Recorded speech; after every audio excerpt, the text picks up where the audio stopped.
Bonjour à toutes, bonjour à tous et merci de votre fidélité. Nous sommes très heureux de vous retrouver ce matin sur le plateau de Sagesse Bouddhiste pour une nouvelle émission que nous consacrons au lâcher-prise. Cette expression fait l'objet de nombreux malentendus. Il ne s'agit pas pourtant d'une technique à acquérir, mais d'un état d'esprit qui se travaille, se cherche, se découvre et s'expérimente. Car à force de vouloir contrôler tout ce qui nous entoure, nous gaspillons notre énergie et perdons notre sérénité. Alors que signifie réellement cette expression de lâcher-prise dans le bouddhisme zen ? Quelles sont les pistes pour y travailler ? Quel peut être le rôle de la méditation ? C'est ce que je vous propose de voir dès à présent avec notre invité. Taikan Gyoji, bonjour. Bonjour Aurélie. Alors, vous pratiquez le bouddhisme dans la tradition zen depuis 1968. Vous êtes d'ailleurs l'un des premiers occidentaux à avoir vécu de nombreuses années dans un monastère au Japon, où vous avez reçu la transmission. Vous êtes le fondateur du centre de la Falaise Verte, c'est en Ardèche, et représentant du Zen Rinzai, rattaché à Myoshinji pour l'Europe. Merci beaucoup d'être avec nous aujourd'hui. Je vous en prie.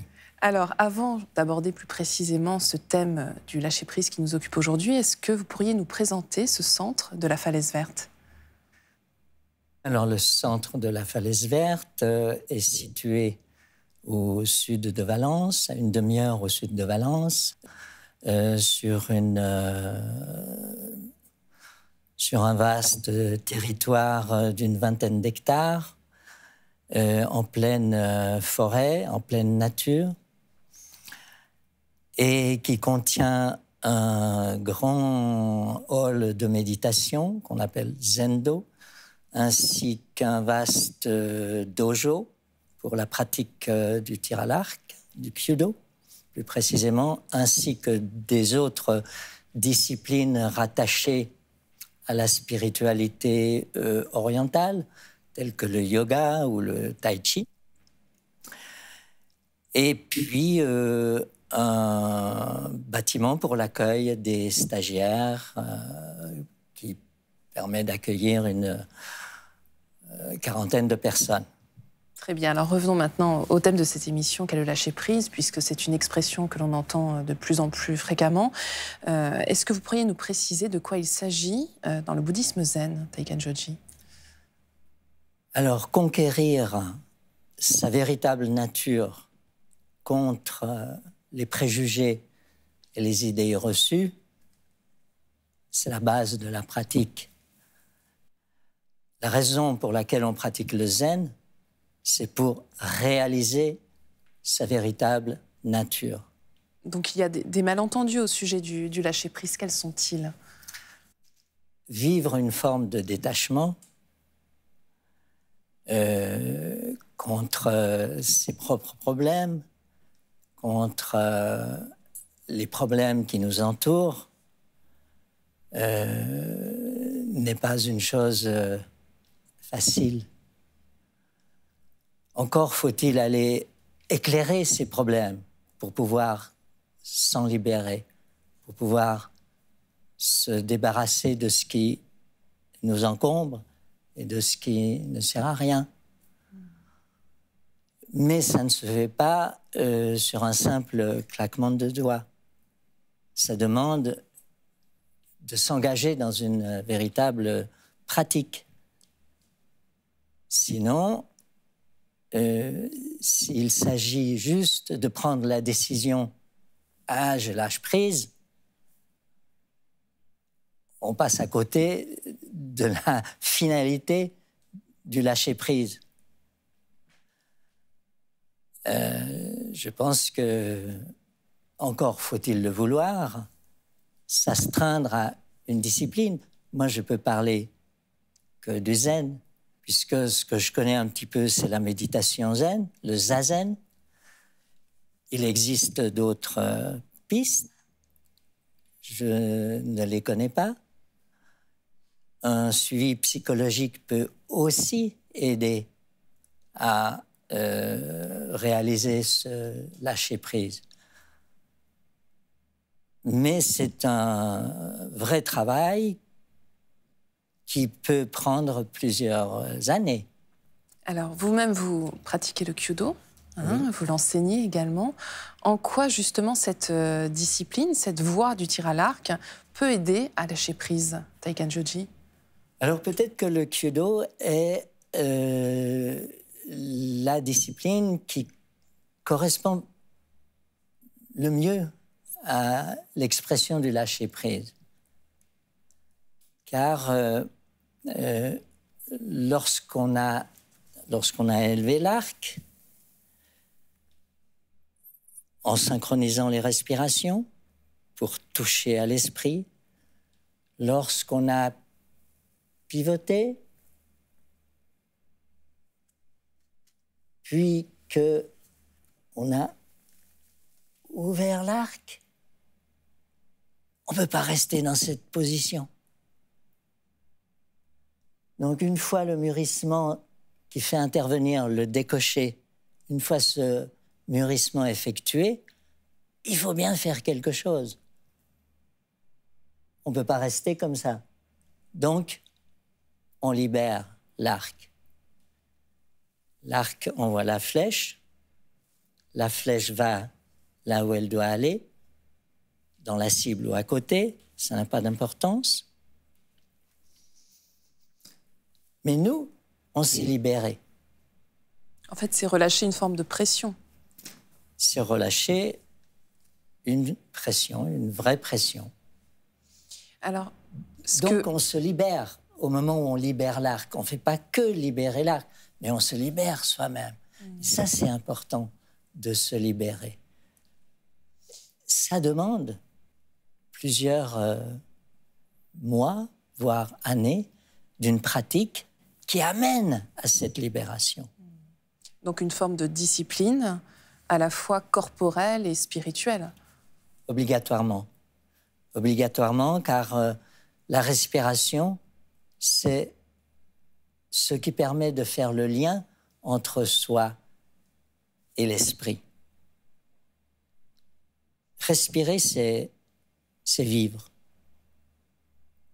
On ne peut pas rester plus d'une minute ou deux sans respirer.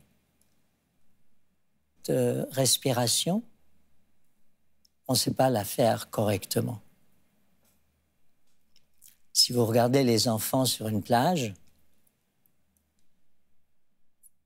naturellement, ils respirent avec le ventre. Nous, on respire avec le haut du corps parce qu'on est dans la peur, on est dans l'angoisse. Alors, ce qu'il est intéressant aussi de souligner, c'est qu'en fait, vous dites que le lâcher-prise doit se manifester tel quel. Qu'est-ce que vous entendez par là? Tel quel, dans le sens où on ne peut pas décider véritablement de lâcher prise. On peut effectivement dire, bon, je vais lâcher prise, mais le fait de vouloir lâcher prise, c'est s'attacher à une action qui consiste à lâcher prise. Et le vrai lâcher prise n'est pas quelque chose que l'on décide. Ça intervient suite à un travail qui a été effectué. À un moment donné, on se rend compte, ça y est, le lâcher prise, c'est fait. Mais si on s'attache à lâcher prise, on produit le contraire. On produit un attachement au lâcher prise, donc on ne lâche pas prise, en fait. Donc en fait, il ne faut pas que ce soit un objectif en lui-même. C'est plus le chemin pour y arriver qui va nous conduire à ça. Voilà, il faut avoir pris conscience qu'il faut vraiment commencer à faire quelque chose parce qu'on n'en peut plus. Et faire quelque chose dans le sens s'attacher à une discipline traditionnelle, authentique, qui permet d'arriver à finalement se libérer. Alors tout à l'heure, vous évoquiez la méditation, on a aussi parlé du Kyodo. Est-ce qu'il y aurait d'autres pistes, peut-être pour nous aider à envisager ce chemin du lâcher-prise? Il se trouve que l'Asie, c'est le garde-manger de la spiritualité pour moi. Avec le yoga en Inde, le tai chi en Chine, le bouddhisme zen au Japon, le bouddhisme dans le sud-est asiatique, le bouddhisme tibétain. Toutes ces voies enseignent différentes formes de méditation, de respiration. mais pas de méditation dans le sens où en Occident on l'entend. Car méditer en Occident, ça veut dire réfléchir profondément à un sujet. Ce n'est pas de la réflexion qu'il s'agit. C'est vraiment rentrer en contact avec soi-même, avec son être profond, par l'intermédiaire des respirations. Je sais qu'en yoga, par exemple, il existe une multitude de pranayamas. Les pranayamas sont des exercices respiratoires. Alors, il semble aussi essentiel de repérer nos mauvaises habitudes, justement, pour essayer d'accéder au lâcher-prise. Comment est-ce qu'on peut, justement, les envisager et mieux les gérer, peut-être? C'est difficile de définir quelles sont les mauvaises habitudes. Se mettre les doigts dans le nez, ça fait partie des mauvaises habitudes. Ça, c'est un peu en dehors du lâcher-prise. Je pense que arriver à être en harmonie avec son être authentique demande de se libérer d'habitudes qui ne correspondent pas précisément à cette véritable nature. Mais comment les repérer, ces mauvaises habitudes? La méditation zen, en l'occurrence, va les éclairer pour permettre d'en prendre conscience. Sans les repérer préalablement, il est difficile de se libérer de ce qu'on ne connaît pas. Alors, avant que l'on ne se quitte, j'aimerais vous faire réagir à une citation du Bouddha, justement, concernant le lâcher-prise. Le Bouddha qui nous dit « Accepte ce qui est, laisse aller ce qui était et aie confiance en ce qui sera ». C'est une bonne définition pour vous, justement? C'est une bonne définition. On n'est pas sûr que ce soit le Bouddha qui les ait prononcées, ces paroles, parce qu'on met dans la bouche du Bouddha beaucoup de choses dont on n'a pas la preuve qu'il les ait dites. Mais je pense que c'est une phrase à retenir. Merci beaucoup, Taikan Joji. Et si vous souhaitez aller plus loin, voici quelques ouvrages, avec tout d'abord le livre de notre invité, Kyodo Tir à l'arc zen, publié au Courrier du Livre, un ouvrage passionnant qui présente de manière très claire cette voie du tir à l'arc. Taikan Joji revient ici sur les différentes phases du tir, grâce à la conduite du souffle et à la concentration sur le hara, qui vont viser une nouvelle harmonie entre le corps, le cœur et le mental. Ma cure de silence et si on essayait le calme, de Kankyo Tanié, publié chez First Edition. Car débordés par nos emplois du temps, les exigences de notre entourage et de notre vie professionnelle, nous aspirons tous à davantage d'équilibre et de sérénité. Et si le mieux-être passait par une cure de silence? Dans ce livre, cette nonne bouddhiste propose de nombreux conseils pour faire silence au quotidien et vivre plus heureux. Ainsi que les 2 tomes d'Un jour une vie, les non-pensées d'un maître zen, chez Almora Éditions. Vous y retrouverez le récit d'une vie ancrée dans la pratique du zen, jour après jour. Taikan Joji nous raconte ici ses souvenirs de jeunesse, mais aussi ses années de formation au Japon, étayées par des récits de voyage ou encore des poèmes d'amour.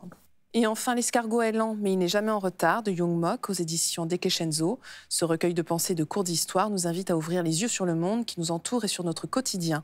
Son auteur nous enseigne à être à l'écoute des choses et des autres afin de nous libérer du stress ambiant de nos sociétés modernes. C'est la fin de notre émission. Vous pouvez la revoir pendant toute une semaine sur France TV, le nouveau service vidéo de France Télévisions. Merci à tous de votre fidélité. Je vous souhaite un très, très beau dimanche.